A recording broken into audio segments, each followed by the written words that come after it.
Welcome back dear students. तो जैसे मैंने आपको प्रीवियस वीडियो में प्रॉमिस किया था कि आज का वीडियो बहुत इंटरेस्टिंग होने वाला है। So today we are going to study the topic homogeneous equations with constant coefficients.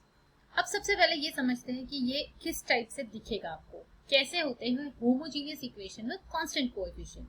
Previous video में हमने देखा था कि general second order linear differential equation कैसे होता है, right?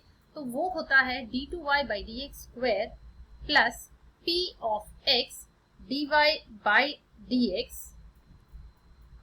Plus q of x y is equal to r of x। ठीक है, ये था हमारा general second order linear differential equation. आज हम क्या पढ़ रहे हैं? Homogeneous equation. अब आपको बताया है मैंने, होमोजीनियस मतलब इमीडिएटली क्लिक होना चाहिए कि right hand side will be zero, right? तो मतलब इतना समझ में आ गया कि अब जो हम पढ़ने वाले हैं उसमें राइट हैंड साइड जीरो होने वाला है। आज का जो टॉपिक है with constant coefficients. What do we mean by coefficients? Coefficients मतलब जो इसके सामने होता है, राइट? मतलब अब p एंड q जो होने वाले हैं वो हमारे सॉरी कांस्टेंट्स होने वाले हैं, राइट? हमने पहले क्या देखा था कि ये या तो वेरिएबल हो सकते हैं, सम फंक्शन ऑफ एक्स हो सकते हैं, या तो कांस्टेंट हो सकते हैं। तो आज का जो टॉपिक हम पढ़ने वाले हैं उसमें ये डेफिनेटली कांस्टेंट्स होने वाले हैं। तो ये होगी किस टाइप के, ये इक्वेशंस दिखते कैसे? Let us see few examples. For example if I write y double dash plus 3y minus 3y dash minus 5y equal to 0। अब देखो ये सेकेंड ऑर्डर है, बिल्कुल है। कांस्टेंट कोएफिशिएंट्स है, बिल्कुल है। And right hand side zero है, मतलब ये कौन सा टाइप हो गया? Homogeneous equation with constant coefficients. तो आज हम पढ़ेंगे कि ऐसे इक्वेशंस को किस तरीके से सॉल्व किया जाता है। So let us see first example. So the first example is find the general solution of, ये आपको इक्वेशन दिया हुआ है। अब जब एग्जाम में क्वेश्चन आता है तो ऐसे लिख के नहीं आएगा कि find the general solution of homogeneous equation with constant coefficients. ये आपको एनालाइज करना होता है कि इक्वेशन किस टाइप से दिख रहा है। तो ये आप यू कैन सी दिस कि यहाँ पर दिस इज अ कांस्टेंट, इसका कोएफिशिएंट 1 है, इसका कोएफिशिएंट -6 है एंड राइट हैंड साइड 0 है, मतलब इस टॉपिक पर है। Now how to solve. देखो सबसे पहले हमें क्या करना होता है, as always we write the given differential equation, वो लिख लिया है, उसको इक्वेशन नंबर 1 दे दिया है। Next what will we do is we will first of all write the symbolic equation या सिंबॉलिक फॉर्म बोलते हैं, symbolic form of the given differential equation. अब सिंबॉलिक फॉर्म मतलब होता है, इसको मैं शॉर्ट में ऐसे लिख सकती हूँ कि डी फॉर्म, जो आपको याद रहे कि क्या होता है सिंबॉलिक फॉर्म। मतलब इसको हमें डी फॉर्म में लिखना है। कैसा होता है वो? I can write this as, इसी का मतलब होता है d2y by dx square plus dy by dx plus 6y equal to 0। इसी इक्वेशन को ऐसे लिख सकती हूँ मैं। And we all know that capital D represents ddx, it is the differential operator, right? तो अगर ये ddx इज इक्वल टू, मैं ऐसे लिखती हूँ, and we know that d square represents d2 by dx square, ठीक है? तो इसका मतलब मैं ये जो वैल्यू है मेरे पास d2 या d square upon dx square, इसको मैं लिख सकती हूँ d स्क्वायर, राइट? इस वैल्यू को मैं लिख सकती हूँ d, राइट? एंड ये y तो एज इट इज रहेगा, y this y plus 6y equal to 0। And then अगर मैंने y कॉमन निकाल लिया तो I get this as d square plus d plus 6 operating on y equal to 0। ये होता है सिंबॉलिक फॉर्म, ठीक है? अब बच्चों एक चीज हमेशा याद रखना कि जब भी मैंने क्या बोला यहाँ पर, I said operating on y, मैंने मल्टीप्लाइड बाय y बोला क्या? जब मैंने ये लिखा है आई सेड ऑपरेटिंग, बिकॉज ये जो d है ये ऑपरेटर है and it operates on something. जब तक वो किसी पे ऑपरेट नहीं होता है, ये इस पे जब तक ऑपरेट नहीं होगा उसकी कोई वैल्यू ही नहीं है। मतलब अगर आप सिर्फ d लिख दो, सिर्फ d, तो उसकी कोई वैल्यू नहीं है। ये मैं क्यों बता रही हूँ? क्योंकि कई बच्चे ऐसी गलती करते हैं कि कॉमन ही तो निकालना है मैम, यहाँ से y कॉमन निकालना है, सपोज ये y है, ये y है, ये y है, तो क्या हम इसको ऐसे निकाल सकते हैं? y कॉमन निकाल लिया, यहाँ बचा d square plus d plus 6 equal to 0।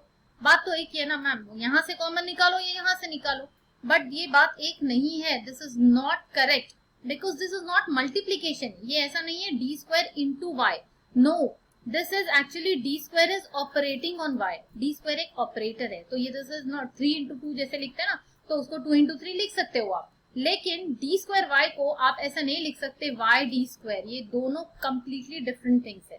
Okay, so always remember जब आप वाई बाहर निकालते हो तो it will be from the right hand side, यहां से बाहर निकलेगा, ये ऐसे नहीं लिख सकते, ठीक है, बिकॉज वो ऑपरेटर है डी।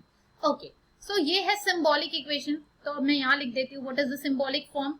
बस हमें क्या करना होता है, इतना सब कुछ करने की जरूरत नहीं है, जब आपको प्रैक्टिस हो जाएगी तो आप ये इक्वेशन देख के डायरेक्टली लिख सकते हो। मैं शॉर्टकट बताती हूँ आपको, जो y होता है ना, y को जितने डैश लगे होते हैं ना, बस y की जगह d लिख दो और जितने डैश है उतना उसका पावर कर दो, तो आपका बन जाएगा सिंबॉलिक इक्वेशन। देखो y की जगह d लिख दो, y के जितने डैश है उतना d का पावर लिख दो, प्लस अब यहाँ पर y का पावर कितना है, 0 है, that means we will not write d, यानी d का पावर 0 हो जाएगा, राइट। सॉरी, y के यहाँ पे डैश कितने हैं, यहाँ पे कोई भी डैश नहीं है, मैंने बोला जितने डैश है उतना पावर लगाना है, तो 0 डैश है, मतलब यहाँ पे d रेज टू 0 आएगा, मतलब कुछ भी नहीं आएगा, वी विल सिंपली राइट 6। अब यहाँ साथ साथ में सबके y था, तो आप एक साथ y कॉमन निकाल सकते हो, इक्वल टू 0, ठीक है। अब कुछ बुक्स में क्या होता है कि ये सिंबॉलिक इक्वेशन भी नहीं दिया हुआ है, डायरेक्टली ऑक्सिलरी इक्वेशन लिखा होता है, and that is the most important thing जो हमें निकालना है। Actually, we are supposed to find out auxiliary equation. The most important thing is to find out the auxiliary equation. अब auxiliary equation क्या होता है, तो अगर आप चाहो तो यहाँ से डायरेक्टली भी निकाल सकते हो या symbolic equation से। तो symbolic equation से क्या करना है, सिर्फ d को m से रिप्लेस करना है, ये ब्रैकेट में लिखती हूँ, replace d by m and y को हटा दो, या फिर ये सिर्फ ब्रैकेट के अंदर की जो टर्म है वो लिखनी है हमें, एंड उसको 0 से इक्वेट करना है, रिप्लेसिंग d by m। मतलब कैसे लिखूंगी मैं, I can write this as m square plus m plus 6 equal to 0। ये बन गया मेरा ऑक्सिलरी इक्वेशन। इसको शॉर्ट फॉर्म में ऑक्सिलरी इक्वेशन को a डॉट e भी लिखा जाता है, एंड दिस इज स्टैंडर्ड, ठीक है। ऑक्सिलरी इक्वेशन मिलने के बाद अब असली पिक्चर यहाँ पर शुरू होती है। Now you have to find out the roots, and इसके जो रूट्स होंगे उससे हमें हमारा सोल्यूशन मिलता है, जनरल सोल्यूशन, ठीक है। तो सबसे पहले देखते हैं इसके रूट्स कैसे निकालेंगे। ये तो हमें अच्छे से आता है, हम बचपन से करते आ रहे हैं।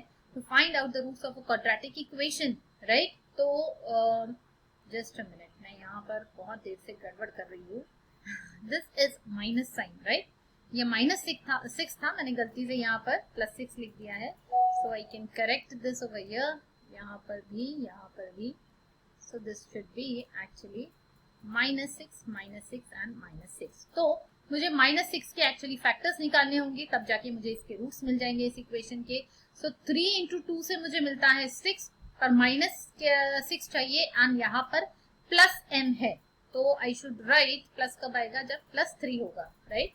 सो एंड -2 होगा, 3 - 2 will give me m, and 3 into -2 will give -6। ये सब आपको आता है, इसलिए मैं डिटेल में नहीं एक्सप्लेन करूंगी। So I will write the factors over here. तो ये फैक्टर्स आ जाएंगे m into 3m plus 3 sorry into m -2 equal to 0, and m की वैल्यूज क्या मिल गई मुझे, m is equal to -3 and m is equal to +2। So this is the most important thing जो मुझे चाहिए है। अब ये इसको बोला जाता है roots of the equation. These are roots of the auxiliary equation. अब ये रूट्स पे ही सब कुछ डिपेंड करता है कि हमारा आंसर क्या होगा, ठीक है। Now we have to find complementary function CF, ठीक है। क्या होता है CF, समझते हैं। CF निकालना है हमें, हमारा जो सोल्यूशन होने वाला है, सोल्यूशन वो होगा y इक्वल टू CF, ठीक है। एंड CF का फुल फॉर्म होता है कॉम्प्लीमेंट्री फंक्शन। तो y इक्वल टू CF, अच्छा y क्यों लिखा हमने, क्योंकि क्वेश्चन था d2y by dx स्क्वायर या y डबल डैश, ऐसा क्वेश्चन था। तो हमेशा जब क्वेश्चन dy by dx होता है तो सोल्यूशन कैसा होगा, y equal to something into x, some constant into x, ऐसे, या constant into function of x हमें मिलने वाला है आंसर। तो हमेशा हम आंसर में लिखेंगे y equal to, suppose my question would have been dz by dx। अगर इस फॉर्म में मेरा क्वेश्चन है तो होता d2z by dx स्क्वायर, तो मेरा आंसर कैसे होता, z इक्वल टू समथिंग, ठीक है। तो इट डिपेंड्स कि क्वेश्चन किस वेरिएबल के फॉर्म में दिया हुआ है। तो अब y में है तो हम लिखेंगे y इक्वल टू CF। अब CF कैसे फाइंड करना है, this completely depends upon the roots. जो मैंने कहा था कि नहीं, यहाँ से इंटरेस्टिंग पार्ट स्टार्ट होता है। जो रूट्स होते हैं ना, उस पर डिपेंड करता है कि CF कैसे होगा। इसमें अलग अलग केसेस होते हैं, आपको बस वो केसेस लर्न करने हैं एंड आसानी से आप CF निकाल सकते हो। नाउ केस क्या होते हैं, हम आज देखने वाले हैं केस 1, ठीक है। केस 1 ऑफ CF के हम केसेस पढ़ रहे हैं। आज की वीडियो में हम सिर्फ पहला केस पढ़ने वाले हैं। तो पहला केस होता है roots are real and distinct. Roots किसके, अगर मैं रूट्स की बात कर रही हूँ तो कौन से रूट्स की बात कर रही हूँ, roots of the auxiliary equation जो अभी हमें मिले हैं। यहाँ पर देखो, तो क्या ये रूट्स रियल एंड इक्वल है? बिल्कुल है। देखो ये दोनों नंबर्स रियल है। कहीं आई दिख रहा है क्या? आई नहीं है, मतलब रियल नंबर है। दैट मीन्स -3 एंड 2, ये दो नंबर्स मिले, दोनों रियल नंबर है। एंड हमें ये देखना है दोनों अलग है या इक्वल है। अलग अलग है। सो हम आज पढ़ने वाले हैं जो टॉपिक, जो केस पढ़ने वाले हैं, रियल एंड डिस्टिंक्ट। बाद में आएगा एक केस रियल एंड इक्वल, उसमें देखेंगे हम बाद में कैसे किया जाता है। तो अगर रियल एंड डिस्टिंक्ट है, मान लो मेरे दो रूट्स है m1 एंड m2, ठीक है। अभी इन जनरल देखते हैं, फिर पर्टिकुलर देखेंगे, वैल्यूज रहेगी तो कैसे करना है। तो सोल्यूशन ये होता है C1 आर्बिट्री कांस्टेंट है, e raise to m1x plus C2 e raise to m2x, ठीक है। This is the solution for CF, या ये CF की वैल्यू भी बोल सकते हैं y इक्वल टू न लिखते हुए। यहाँ पे हम पहले CF लिख देंगे एंड देन हमें पता है CF जो होता है वही y होता है।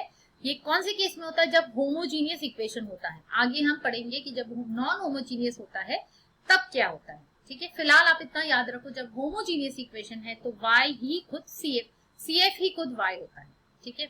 नाउ तो हमें मिला CF is equal to this, ये फॉर्मूला है CF का। और कब ये होता है? जब roots are real and distinct. तो अभी हमारे रूट्स है 3 एंड -3 एंड 2, मतलब हमारा m1 हो गया -3 एंड m2 हो गया हमारा 2। तो what will be our CF?